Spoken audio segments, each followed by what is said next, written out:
बात करते हैं सर? वो मतलब सुप्रीम कोर्ट के सुप्रीम कोर्ट ने चंडीगढ़ का मामला था, सुप्रीम कोर्ट मतलब इस बात की गारंटी है कि जब जब लोकतंत्र पर प्रहार होगा, भारत का विपक्ष खड़ा होगा, आदरणीय अखिलेश यादव जी खड़े होंगे, आदरणीय अखिलेश यादव जी लोकतंत्र को बचाने के लिए खड़े होंगे। 10 साल में 22% से 8% पर आ गया, वो है बांग्लादेशी हिंदू।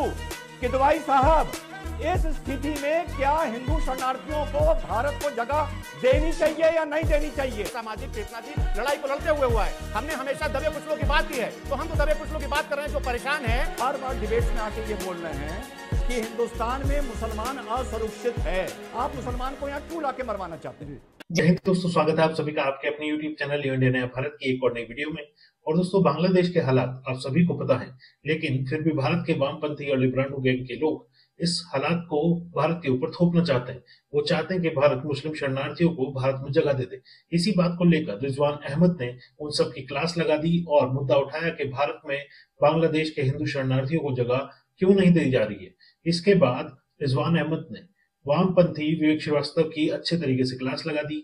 और दोस्तों, इस वीडियो में आपको बड़ा मजा आएगा, तो वीडियो को एंड तक देखिएगा। और अगर आपको वीडियो अच्छी लगे तो वीडियो को लाइक करके चैनल को सब्सक्राइब जरूर कीजिएगा। तो चलिए वीडियो को साथ में एंड तक देखते हैं। Thank you. विवेक मेरे साथ है। विवेक, 1 करोड़ हिंदू आने को तैयार है, उनकी जान को खतरा है। लगातार रिपोर्ट्स आ रही थी कि हिंदुओं को टारगेट किया जा रहा है, क्रिश्चियंस को टारगेट किया जा रहा है, लेकिन प्राइम टारगेट पे हिंदूज है। देखिए, सबसे पहली चीज है, जुलाई 22 को एक ऐसी खबर थी कि यूनाइटेड स्टेट्स के स्टेट सेक्रेटरी उल्टा कह रहे थे बांग्लादेश की सरकार को कि पीसफुल प्रोटेस्ट आप अलाउ नहीं कर रही हैं, और कटघरे में खड़ा कर रहे थे। अमेरिका का स्टैंड जो प्रेजेंट सरकार थी शेख हसीना की, उसके खिलाफ था। ये बड़ी क्लियर सी बात थी। और कहीं ना कहीं जो वेस्टर्न ब्लॉक है उसको ये लग रहा था कि Sheikh Hasina is trying to get to close to the Chinese. ये तो एक का एक फॉरेन और जियोपॉलिटिकल एनालिसिस है। दूसरा, आज की बात है कि वहाँ जो फौजी चीफ वकारुज्जमान साहब ने जब टेक ओवर किया, इंटरिम सरकार बनाई, तो सबसे पहले पैसिफाई करने के लिए उन्होंने स्टूडेंट्स को यही बोला कि जितने लड़के मारे गए हैं उनको जिस जिसने मारा है कार्रवाई की जाएगी। देखिए, जब आप अपने देश में युवाओं को मैनेज नहीं कर पाते, इकोनॉमिक्स मैनेज नहीं कर पाते, एम्प्लॉयमेंट मैनेज नहीं कर पाते हैं, तो कहीं ना कहीं एक बार पहले श्रीलंका में ये चीज़ हो चुकी है, वहाँ के नेताओं को भागना पड़ा, और आज यहाँ। और मेरे ख्याल से इंडिया को हमारे क्या रिश्ते थे शेख हसीना से, क्या नहीं, ये मैटर नहीं करता। हमारे रिश्ते बांग्लादेश से होने चाहिए, ना कि शेख हसीना से। इन केस वहाँ पे एक डिफरेंट स्टेबल गवर्नमेंट आ जाती है जो शेख हसीना को एक्नॉलेज नहीं करती है, नहीं दी, हमें उनको शरण फिलहाल नहीं देनी चाहिए और वेट एंड वॉच करना चाहिए। 1947 के बाद से कई बार यह कहा गया कि भारत का लोकतंत्र खतरे में है, और लेकिन हुआ क्या कि कई बार हिचकोले लेने के बाद भारत ने यह पूरी दुनिया को दिखाया कि अगर कहीं लोकतांत्रिक चेतना मजबूत है तो वो भारत की मजबूत है। चाहे वो इमरजेंसी का टाइम हुआ हो, इमरजेंसी के टाइम में भी लोकतंत्र को खतरा आया, मैं यहां पर बैठ करके बोल रहा हूं आया, लेकिन भारत ने उसको झेला। और 2014 के बाद से खतरा नहीं आया, लोकतंत्र समाप्त कर दिया गया था। और 2000 के लिए कांग्रेस की सरकार, इंदिरा गांधी जी ने 2014 जिसके साथ आपका अलायंस है। 2014 के बाद जो भी लोकतांत्रिक खतरे इस देश में आए, लेकिन इस देश के लोगों ने डट करके, यहां के विपक्ष ने डट करके 2014 के बाद से कई ऐसे मौके आए जहां पर हमको लगा कि लोकतांत्रिक वैल्यूज पर, लोकतांत्रिक चेतना पर खतरा है, लेकिन फिर भी विपक्ष ने, भारत की जनता ने, आपने, हमने 2014 के बाद कब ऐसा मौका आया जब लोकतांत्रिक व्यवस्थाओं को खतरा होने लग गया? बांग्लादेश के साथ कंपेयर कर रहे हैं? नहीं, बांग्लादेश के साथ नहीं, बांग्लादेश आपने बोला सीखे लेने के लिए 2014 के बाद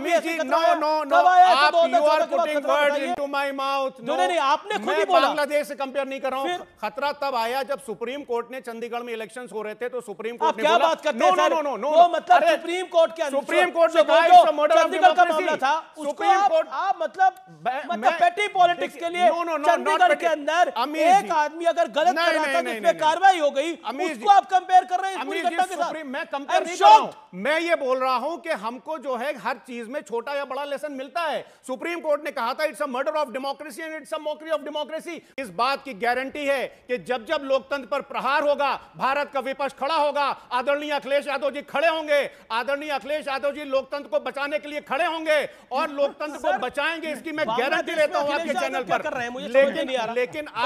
लेकिन जो मैं कहना चाह रहा हूं, एक सेकंड, रिजवान अहमद कुछ कहना चाहते हैं? You made your point, Rizwan Ahmed. देखिए, कितने अफसोस की बात है, जब हम लोग चैनल पर बैठे बांग्लादेश की स्थिति पर अपना अपना ओपिनियन देने के लिए, और किदवाई साहब ने यहां पर समाजवादी पार्टी का चुनाव प्रचार शुरू कर दिया। क्या हम चुनाव प्रचार के लिए बैठे हैं जनाब? यहां पर नहीं बैठे हैं ना। तो अब मेरे एक सीधे से सवाल का बस आप जवाब दीजिए। बांग्लादेश में इस समय अकलियत खतरे में है, हमेशा से खतरे में थी, अब और भी खतरे में है। आप क्या इस मंच पर बैठ के बोल रहे हैं कि बांग्लादेश से आने वाले हिंदू शरणार्थियों को भारत को अपनी यहां पनाह देनी चाहिए?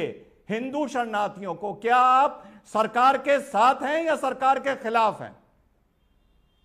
रिजवान भाई, देखिए रिजवान भाई के साथ प्रॉब्लम क्या है कि भारतीय जनता पार्टी की तरफ से ये पार्ट लेने के लिए फौरन जो है आप समाजवादी पार्टी का यहां प्रचार बताने लगे। अरे रिजवान भाई, क्या आप भारतीय जनता पार्टी का प्रचार कर रहे हैं? पहली बात, उन्होंने तो बीजेपी का नाम भी नहीं लिया।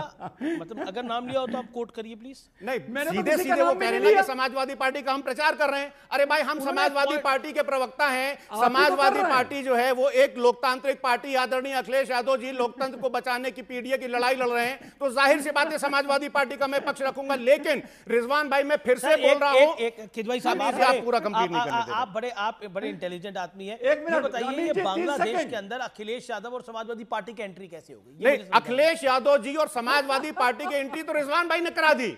अमित जी, मैं अपना सवाल फिर दोहराता हूं। किदवाई भाई, बांग्लादेश से आने वाले हिंदू शरणार्थियों को जगह देनी चाहिए या नहीं देनी चाहिए? हिंदू शरणार्थियों को देनी चाहिए या नहीं देनी चाहिए? मैं नहीं बताऊंगा। रिजवान भाई, लीगल तरह से जो भी शरणार्थी आ रहा हो और जो भी शरणार्थी परेशान है, अगर भारत सरकार उसको शरण देना चाहती है, फैसिलिटेट करना चाहती है तो दे भाई। हम लोग तो समाजवादी पार्टी का जन्म नहीं, देखिए समाजवादी पार्टी का जो जन्म हुआ है वो सामाजिक न्याय और सामाजिक चेतना की लड़ाई को लड़ते हुए हुआ है। हमने हमेशा दबे कुचलों की बात की है, तो हम तो दबे कुचलों की बात कर रहे हैं। जो परेशान है उसको जाहिर सी बात है, परेशानी के दौर में अगर उसको परेशानी में मदद की जा रही है तो उसमें हमें क्या उसमें आपत्ति हो सकती है? अमित जी, एक मिनट। अमित जी, 30 सेकंड। जी बोलिए। अमित जी, बांग्लादेश में सब परेशान हैं, लेकिन उन परेशानों में से एक ऐसा परेशान है जो 50 साल में 22% से 8% पर आ गया, वो है बांग्लादेशी हिंदू। किदवाई साहब, इस स्थिति में क्या हिंदू शरणार्थियों को भारत को जगह देनी चाहिए या नहीं देनी चाहिए? हिंदू शरणार्थियों को इतना जवाब दीजिए आप। समाजवादी पार्टी क्या कर रही है वो छोड़िए। रिजवान भाई, ये सवाल तो आपको सरकार से करना चाहिए ना।